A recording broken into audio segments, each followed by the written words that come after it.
The Middle Ages began when the Western Roman Empire fell in the 5th century. This period lasted for hundreds of years. Without the Romans to provide protection, medieval Europe became a violent and dangerous place.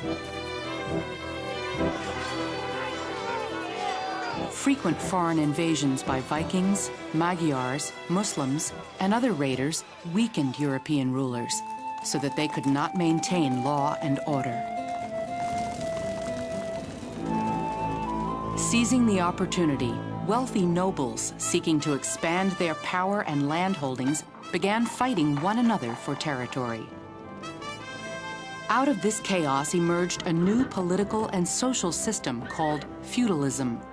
Because European kings weren't strong enough to control the battling nobles who were challenging their power, they struck a deal with them instead. In a formal ceremony, a monarch would give a noble a fief, or grant of land.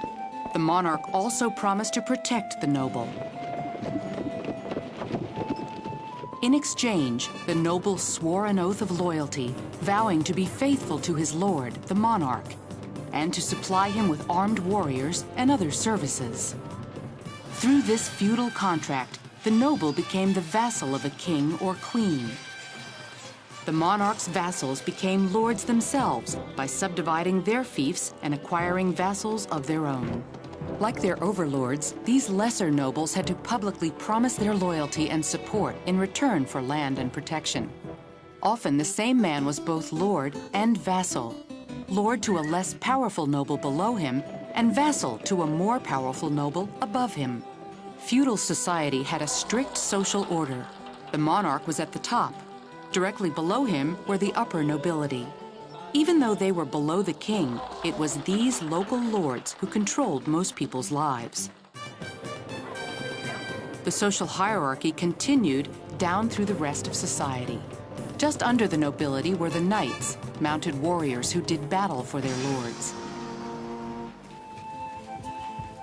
Nobles also sometimes hired men-at-arms, soldiers who had the same equipment as knights, but not their social standing. The peasants were at the bottom of the social order.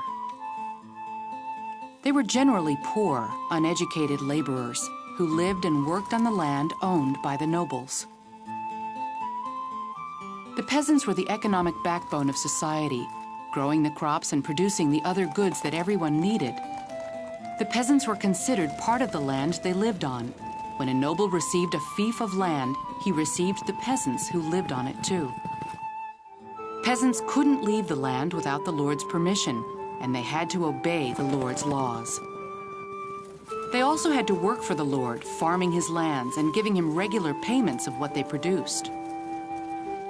In return, the peasants were allowed to farm some of the lord's land for themselves.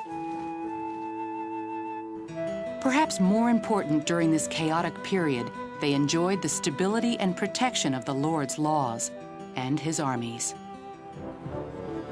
These were big benefits during the Middle Ages, when competing lords, bandits, and raiders from outside Europe were a serious threat. A main source of protection during the Middle Ages was a castle. An army that was barricaded inside a castle was incredibly difficult to defeat. And nobles safe inside their castles were able to build up their armies and expand their power. But the castles were more than just strongholds for the nobility. They also protected the entire community. During times of trouble, the local peasants gathered for safety inside the castle walls and often helped to defend the castle. Under feudalism, the overlords, lesser lords, knights, and peasants all depended on one another for survival. Life may not have been easy for most people, but feudalism turned chaos into order and offered stability during a violent and uncertain age.